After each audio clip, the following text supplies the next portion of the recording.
guys, how's it going? Welcome back. So, just a little bit of monkeying around. Review time for the Ibanez Gio, and we're leaving it at Ibanez Gio because I can't find anything. I've been looking and looking and looking and looking, and this thing was tagged as an Ibanez Gio Junior, and I looked up that initially, couldn't find anything. Well, I finally did find out they do have an Ibanez Gio Junior. Great, awesome. Not even the same guitar. Joy, right? So much for the pawn shop getting that one right. But that's fine, no big deal. I don't really care. It's an Ibanez. I don't care if it's a Gio. I don't care if it's, you know, whatever. It's a cool guitar. It's left-handed. I like it. I'm in. 59 bucks. Great deal. Anyway, so if you saw my first video on this thing, I paid 59 bucks. Seriously, I did. I paid 59 bucks plus a pack of strings and some tacks. I'm out the door for like just under 75 bucks, tax in for everything. So, and a little bit of a cleanup, set up the intonation, slap on the new strings, everything's good to go. And this thing has been pretty wonderful. I've been playing this thing a lot, which is why I'm actually probably about a week and a half early for the review, because I figured about a month, right? So, hey, we cut her a little short. That's okay. Now, I'm just going to give you a quick overview of what I do know about this thing because there is no information. I guess when Ibanez cuts off a guitar, they really cut it off even anywhere on the net. You can find other Ibanez guitars. Good luck finding this puppy. Even on their website, you see like the 170 DXL or DLX, whatever it is. And to look at the two of them, they look identical except for the neck. You've got the plastic trim across the fretboard, between the fretboard and the main neck. It's like, I don't like plastic anyways, you know, so who cares? I like, you know, the look of what it has now, which is wood to wood, you know. But anyway, so we have some really super sensitive tuners. They are my favorite cast tuners, which are permanently lubricated, and they like last forever. And I like them. However, these things are extremely sensitive for tuning in with. Beginners, you guys will have a bit of a challenge with any sensitive tuner on any guitar until you learn how to work with the tuners. And that's the thing, it doesn't matter what kind of tuner is sitting on your guitar, you do have to learn to work within their limitations and their design, etc. Alright? If you can't, well then you buy something that you can. In the case of these are really good tuners, even for, you know, they're probably pretty cheap tuners anyway, for this style, but they are still very good, very durable. They will last you a long, long time. You know, and they do have the little adjuster screws, so you can add a little bit of tension as you need to make sure they keep, you know, running properly. You know, so they're not running too loose on you. You know, but otherwise, they are great tuners, and you do need to get used to that sensitivity part. And it is a little buggy at first, but once you're used to it, you're good. You know, that's the thing, is a lot of guitars have different gear ratios. This is just one of them, right? And now once this thing is tuned though, it holds its tune well. Even through a lot of string bending, you know, this thing really holds its tunes very nicely. So I have no complaints there. The nut is plastic, big whoop. The neck is maple, the fingerboard is rosewood. We have medium jumbo frets, which is something, again, you beginners and people, period, who have not worked with fat frets of any size, whether it's medium or fat frets, you have to realize that these are frets that you don't hardly put any pressure at all to get a chord going. And so these frets will not dent easily. I mean, it's going to take you a long time to do any kind of damage. Even with string bending, it'll take you a long time to do damage to these frets, you know. And I've been, you know, beating the daylights out of this thing since I got it, you know, with the exceptional odd break to go to the court or, you know, play on my new Fender Stratocaster that I just bought. You know, otherwise I've been playing on this thing, you know, a lot just to really, you know, dig into it and see if I can knock it out of tune, see what it takes to knock it out of tune, etc. Now, getting on with the bridge and saddle network, this is something I'd mentioned in the video too, originally, was that this is only adjustable for intonation. It is already bottomed out. You cannot lower the strings any lower, excuse me, with these present saddles. So the only way to set your action up is to actually adjust the neck. and that's something that you have to understand how to do it right. I have a video on how to do it, and so do about 10 million other YouTube guys. Okay, so check out the videos. There's a right way and a wrong way, so make sure you watch the videos, learn before you do it, okay? Otherwise you can actually break the neck. I've seen people split the fingerboards right off their necks. I've seen them break the necks, period, because they torque too tight. So you gotta, know what you're doing there. So a little bit, it's not that it's hard, it's just you gotta take your time with it, Anyways, so I have this set as low as I can with still having a natural upward bow in the neck, which you must have. Okay, you cannot run a straight neck or a back bowed neck, or you're going to have a lot of problems. So just the slightest of a bow in the neck for the upward bow, and that's all you need. And the action is actually quite low on this thing, surprisingly enough. However, this thing does not string bend the way my Court does, but my Court and it are not the same guitar, and it has a different saddle network and everything on it compared to this. So they're all different, right? No angle adjust, but I really don't care because, hey, it's a flat neck. You don't need to follow an arch of any kind like you do with a curved neck. So, I mean, that was, smart of Ibanez for not allowing that in one sense. But in another sense, it is kind of nice if you can play around with different arches, because even though this is a flat neck, you can put a different arch. And what that arch is it raises and lowers your string heights too, right?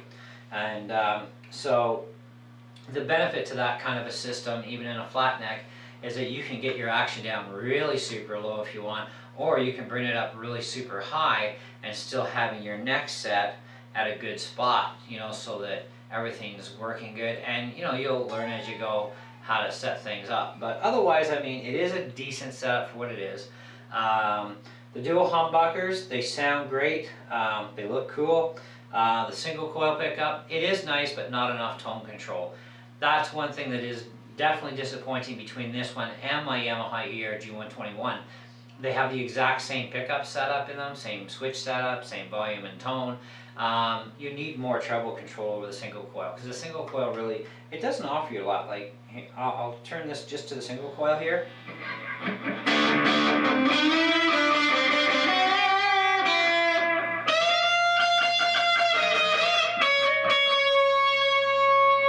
It's not bad, but if you wanted a little bit more squeal, you're not going to get it. Not without, messing with your pedal setting in order to do it.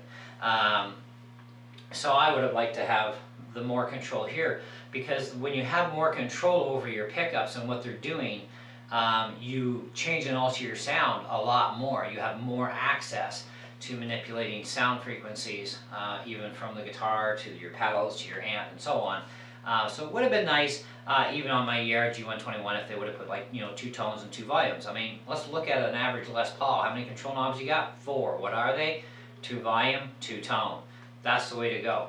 And with this, would have been nice to have that same sort of setup too. But even if it was 2 tones and 1 volume, it wouldn't be such a bad thing, right? But I'm not complaining, I'm not dinging them for that either, okay? Where the ding marks come in with this thing is the fact that the design of the saddle system and the bridge, you can't get it any lower than what it is. It's bottomed, right? And so you can't even set your neck where it should be and then bring the height up. So if you, because a lot of people do like the higher action, right? So you're going to have to control all that from the neck, and that can be a little snaky to deal with because things don't stay at a consistent, end to end, right? So, that's kind of a, it's a little bit of a ding, but not a huge ding. The sound quality is good. The style of the body is nice. I love the paint job. It's got a nice black metallic to it, which is pretty cool. I like the pointy horn system. These are really nice. Although I do find with the top horn, this could cause future problems. I've seen the pointy horns actually break in this area on guitars before. So it would have been better if they would have put it in the back end like was done on my Chord X. Because it's got really pointy horns on it as well. So, at least Court put it in behind, so this way it wouldn't be too bad of a stress point. But hey, that's the way it goes. So yeah, don't know what the body is made out of. when Ibanez cuts them off, I guess they cut them off good, because I can't find out what the body material is, so my rough guess is basswood. Neck, of course, is definitely maple and rosewood fingerboard, the medium fat frets. Now, with the fat frets too, you have to get used to these and how they work, you know, because if you push too hard, raises the pitch and makes you sound like you're out of tune when you're not. So you barely have to touch these things to get any kind of sound.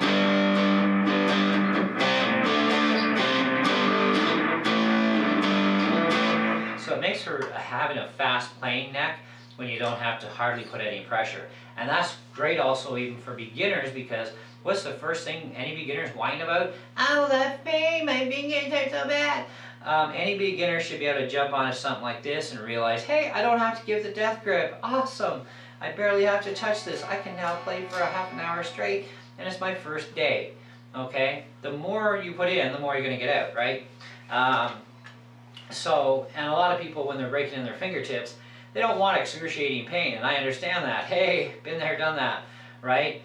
So fat frets are nice for the fact that there's very little pain, so it becomes a discomfort thing, which is not major. And you can build your calluses up a lot easier, okay, with these type of frets. And these type of frets, of course, will last a long time. Even with a lot of string bending, you know, not only can you go faster for your bending with the fatter frets, whether they're medium or jumbos, you go faster, but also these have so much meat on them that by the time you do start to wear them a little uneven, a fret dressing, you know, is way cheaper than replacing even, you know, a couple of frets, you know, so you can redress the whole thing. Dinting of the frets, good luck. It's going to take you a long time to dent the frets if you use these type of necks properly, okay? I still have yet to even put a scuff mark of a dent into even my Court or my Denver acoustic for that matter.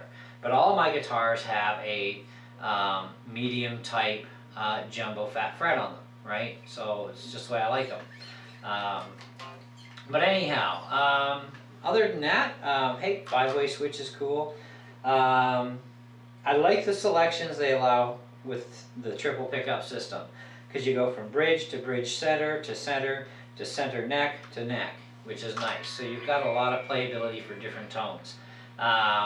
Overall build quality of this thing does seem to be really good, so you know, I'm very happy with that. So when you look at, you know, beginner, intermediate, pro level, I mean, this is definitely a beginner guitar, but it's also something that the intermediate players are also going to appreciate. I am definitely no beginner by any means, and I actually appreciate this thing. And you know, for 60 bucks, you know, for a used one that's in this good a shape, how do you say no? I mean, how do you say that that's a bad idea, you know, to do something like this? It's not. It's a great idea. It's an awesome idea. You know, so when you're looking for a guitar like this, I mean, I think even a reasonable price on this, especially knowing what I know now, I mean, condition-wise, you know, it's hard to tell with all that dirt and crap in there. But I mean, if you could find another one of these in this good a shape, and even if you had to pay 80 bucks, you're still doing really good.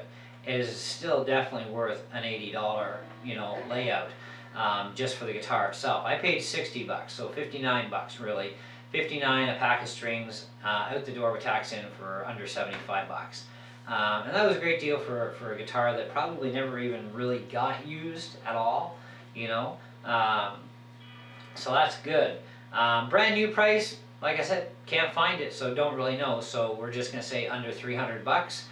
And that's definitely going to be in there. It's not going to be over that, that's for sure. Because the new Ibanez Gio 170 DXL or DLX, whatever it is, it actually looks a little nicer because of the white striping, but I don't care for plastic anyway on that sort of stuff on the necks. But I mean, that guitar is about $276 right now, Canadian, like average, you know, and there are other places that are selling it for more money too, you know, but, and that's brand new for that one. So given this is basically the same darn guitar anyway, because they do have the same pickups, they share the same body type, style, everything else, you know, it's really hard to tell, but I would still say, I mean, into the 270 range for that one, you know, put it up against this. Maybe this thing sold for maybe 250, But I think in a brand new price category, and for everything that this thing does have and doesn't have to offer, I would probably place this as probably about a $200 guitar. Brand new is about what it should have sold for, because I have no idea what it did. But I know on the used side, if you get one in really awesome condition like this, 80 bucks is about where even I would max out with it, because there are better guitars out there, if you're for really good used guitars. But this was in really good shape. So even the 59 bucks was a great deal. So what's our overall score? And let's get out of here. 3 out of 5. I mean, it's not perfect. The tuners are very super sensitive. So beginners, you guys are going to struggle a little bit until you learn how to deal with the tuners. But once they lock up, they are good. So thumbs up. The bridge has also got its downsides to it, because it limits you to what you can do to actually set this up to be like, a really cool, bending machine. I mean, I feel the struggle on the E string here to get it up to here. I mean, it gives you so many, you're limited, right? I mean, I can bend way better on my chord X than I can on this thing, on my E string. I'm going from first, second, third. I'm at about 3.5, close to 4, right?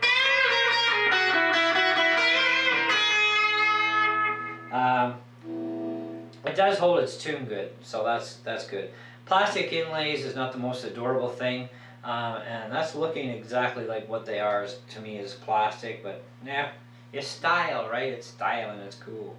The dot inlays are nice. They put a lot of them on there, first, third, fifth, all the way down, which is quite nice, because a lot of companies don't even go that far. The knobs are cool, 5-way switch is cool, no complaints there. Paint job is nice. I like the metallic black. That's really cool. The fret ends are really good on this thing.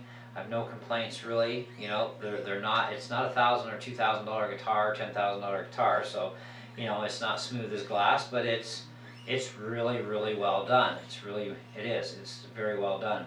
It is a good fast neck too, being that there's basically almost no finish. I mean, I think this is basically just like a very satiny finish, or it's hard to tell, what it really is. It's not gloss. Like, you look at my Strat, now that's glossy, that's a neck that can slow you down when your hands sweat. This thing, your hands can sweat all they want, and it's not slowing you down. So that's really nice. Don't care about the plastic nut, so I'm not dinging points for that.